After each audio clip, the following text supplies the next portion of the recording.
Ladies and gentlemen, boys and girls, people from all over the world, this is the G Money Podcast. Today I'd like to talk to you about high-intensity training. Now let's be clear on something here. High-intensity training is different than high-intensity interval training. So a lot of the times when people ask me what type of workouts I perform, I tell them high-intensity training. And their mind automatically goes to HIIT, which is a popular modern form of training. Let's be clear on the difference here. High-intensity training is applied to weightlifting, and it's the principle in which you lift weights. Whereas high-intensity interval training is more of a style of moving from one movement to the next movement to the next movement in intervals. That is more of an aerobic approach. High intensity training is more strength training. Okay, I didn't find high intensity training. High intensity training found me. And I just want to go through that process because I don't want people to be under the impression that this is just a fad that I found on YouTube and I started to implement myself. This was created over time. And the stars aligned for me. So let's go way back to when I was a football player. I was always under the impression that more is better in terms of training. You know, I looked up to the people that were able to do 5 days a week, 6 days a week, 7 days a week training. I always thought that I wasn't doing enough. And the industry in general, that's kind of the picture they portray, is more is better in terms of strength training, especially when it comes to high school and college football. So once I finished playing football, I then became a coach. So I was able to see everything from a different perspective. And my approach as a coach was always to make the player as best as they can be. So I started to observe, and I've always been an observant person, and I started to observe workouts that we would put athletes through, that the entire college football world would put athletes through. And my biggest concern was hurting the athletes. And over time, what I started to see as a signal of overtraining was the hand on the back, the hand on the low back. And as we're executing the workout of the day, I would see kids step out from the squat rack or the deadlift platform and put their hand on their lower back. And it would concern me. And I would say, we're in here to get better. But if we're hurting or straining the low back of these athletes, then are we actually getting better? And that started this journey for me. I wasn't quite yet ready to accept anything other than we may potentially, as athletics as a whole, we may be potentially negatively impacting these athletes. But I didn't change anything. You know, I was very disciplined in the way that I would coach technique to avoid the low back pain. I would go as far as recording athletes' workouts and then show them the workout in a meeting after, like watching film from a practice or from a game. I thought, well, if we're going to watch film from practice or games, why not have that same approach with weightlifting? Some might say weightlifting is even more technical than actually playing football. So I found that to be helpful. And I was getting very critical on the technique to try and avoid hurting athletes. We were, and when I say we, I'm not singling out anybody. I'm not specifically speaking about anybody. I'm talking about the entire approach from all college programs, all levels. We were putting so much stress on the bodies of these athletes, and it wasn't even in season. And I'd look at the calendar and I'd say, Ming, we got 4 months before the season even starts. We got 4 months of breaking their bodies down. And then the season starts. And it's a very long season, college football. So I was trying to figure out where the recovery process was. And what was the point of breaking down the body when competition wasn't in another 4 months. Okay, fast forward now. I become a head coach and I start running my own program. I was very much looking forward to implementing my own strength program because I've always been interested in it. And I've always wanted to try it. I've always wanted to, put together a 6 month strength training program for young athletes. And this was my opportunity to do so. So I started with 3 days a week workouts. And on the third workout, I was struggling to put exercises into the program. Because I was like, well, we already did this. This is all overkill. The kids are already gassed from the last 2 workouts. They got 75 different things going on in their everyday life. So then I moved it down to 2 days a week workouts.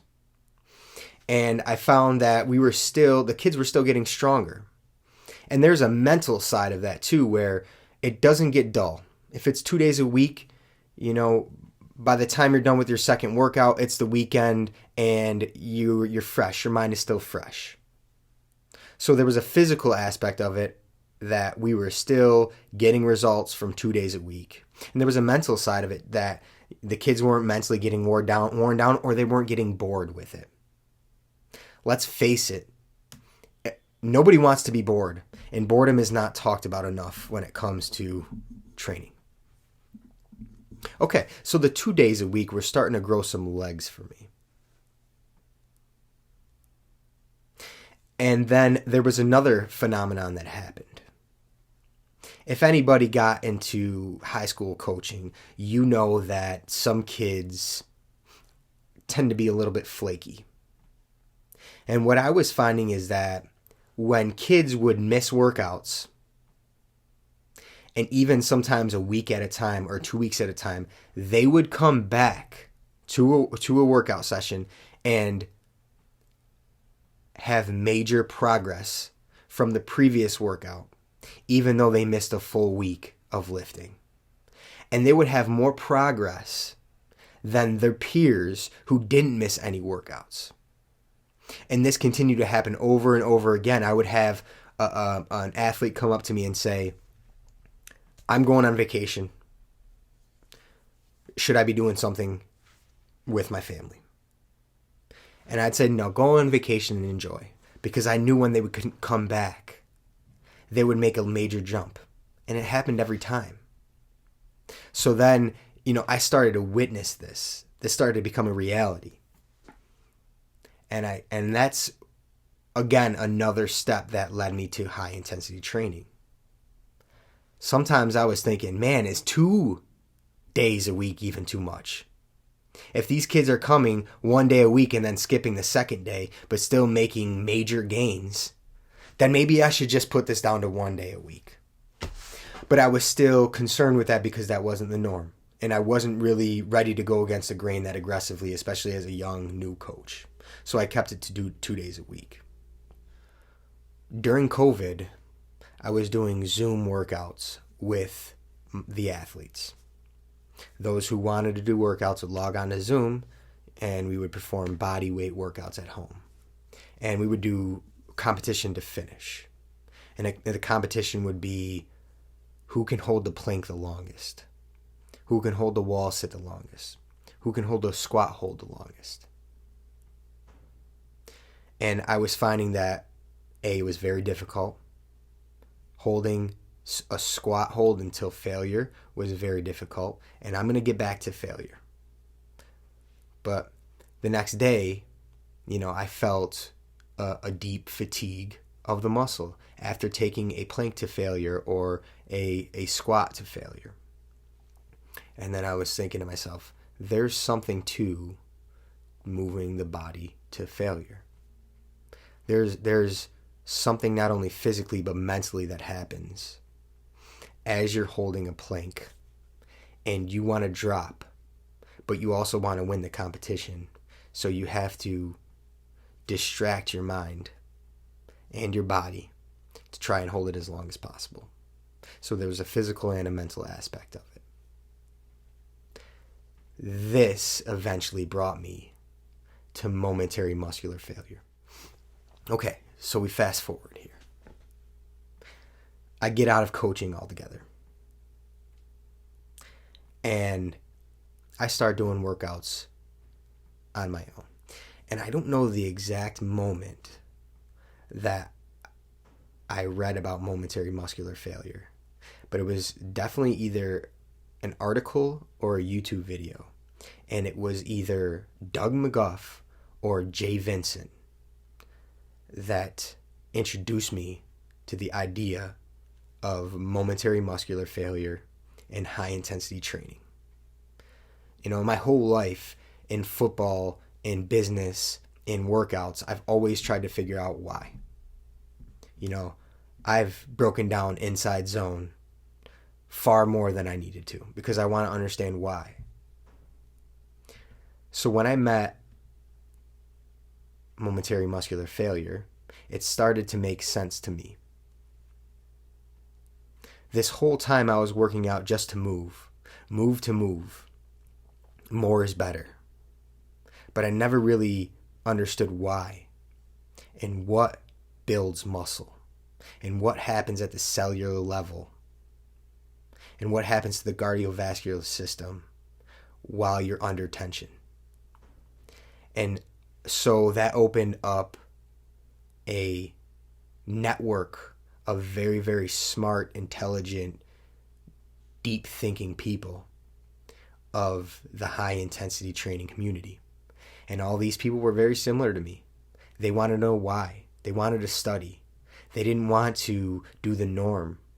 They wanted to find out the facts. They wanted to find out the science, which led me to A Body by Science by Doug McGuff. And this all happened very quickly for me. It was all starting to make sense. One of the major epiphanies I had was reducing momentum in the workouts, because momentum does not build strength and keep the tension on the muscle. That idea in itself changed the way that I literally performed a repetition because it made sense to me. Momentum, you contract the muscle to a certain point, and then momentum in physics just takes over from there. And then the muscle is able to rest. So this was a small corner of the industry, of the strength industry, was high intensity training. And it was made up of intelligent people. So I started to implement the workouts to my exercise programs. And again, the 2 days a week workouts was something that I've already started to implement. And then reducing momentum. Full body workouts was something I was already doing. Allowing the body to recover. Allowing your mind to recover. These were things that were already set in motion for me since I was coaching college and high school football. And it was just a perfect connection of something that I was observing and interested in, and something people have already done studies on. So I didn't need to make this up. It was already made up by people smarter than me. All I did was apply it to my own workouts and start to spread the word. And I've been doing it ever since, and the results that I've had myself have been better than anything I've ever done in the past. And I've been able to be more efficient with my workouts. I'm to the point now where I do 1 workout a week, and I have more muscle growth and muscle definition than I've ever had in my life. So, high intensity training found me. And, Maybe you're not ready for it, maybe you are, but you cannot deny the philosophy behind it. It makes too much sense. It's very uncomfortable and difficult to perform these workouts, but you only have to do it once or twice a week. One more final observation is just human nature in general. So people always say to me, nah, 2 days a week isn't enough. You need 4 days a week, 5 days a week. They're still under the impression that more is more. More is better. But then those same individuals were not committing themselves to 5 days a week, or they would do it for a month and then completely stop. So if you stop doing that, then you're not doing 5 days a week. So how can you say that approach is better if you're not even able to execute it? So taking human nature, people are inherently lazy, myself included, and lazy might be an aggressive word for it. Maybe people just don't like to put themselves under stress when there's other options to do on a day-to-day basis. So why not make it easy and attainable? You can commit yourself to something once a week or twice a week. That is far easier than doing something 4 days a week or 5 days a week. And that's probably anything. I would go as far as saying that people would struggle doing something enjoyable 5 days a week, just because it's difficult to commit yourself to something like that. And now we're trying to do something non-enjoyable, like working out. Some people find joy in it, but while you're under the tension of the load, it's not enjoyable, it's uncomfortable, it's hard, it's demanding. How can we get people to do something demanding 5 days a week? I just don't think it's possible. Maybe to 5% or 1% of the population, they can withstand that amount of stress on their body and still do it 5 days a week. Maybe some can do it, but I would say 90%, 95% of the population cannot. Another epiphany I had was that muscle isn't built in the gym. It's built during recovery. Muscle is broken down in the gym. As you put tension on the muscle, it makes micro tears in the muscle fibers. So it's literally tearing your muscle. And then when you start to recover, that's when those micro tears are filled with protein and other nutrients to build the muscle bigger and stronger. So if muscle is built during recovery, then why is there not a deeper focus on recovery? To me, recovery sounds more important when you look at it from a science perspective. So then the high-intensity training community used a word. That word is stimulus. The workout is just the stimulus for the growth. The growth happens after the fact. And this whole time, I thought I was building muscle as I was contracting my muscles in the gym. But once I realized that that was just a stimulus, then my emphasis went towards the recovery process. And why not let the muscle recover completely before you apply the stimulus again? If you don't let the muscles recover completely, you're not allowing them to build the optimal level that they possibly can. So you're breaking down the muscle, you're letting it recover 50%, and then you're breaking it down again, and you're letting it cover 25%, and you're breaking it down again. Why don't we break down the muscle, let it recover 100%, and then break it down again? Which is also the science behind why you should only do it once to twice a week. because of the emphasis on the recovery phase where the magic happens. And I can go on and on